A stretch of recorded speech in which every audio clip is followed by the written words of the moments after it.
Hello guys, and welcome to another tutorial video. And in this short tutorial video, I'll be showing you how to recover MetaMask account with seed phrase. It's easy to get this done. All you need to do is open up your MetaMask account. Let's say, for instance, you lost access to your account or you're trying to import your wallet into the MetaMask platform. All you need to do is quite simple.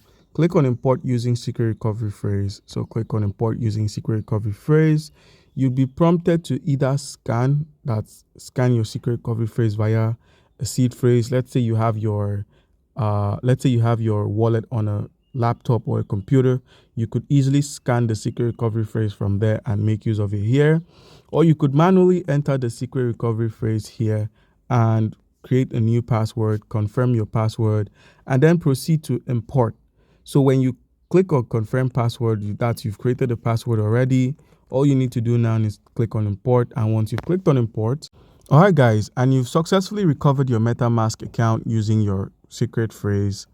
So the next step is to click on the done option, and boom, the account has been set up. So guys, do comment down below if you have a question concerning how we can go about any of this and you'll be given an answer. Thank you.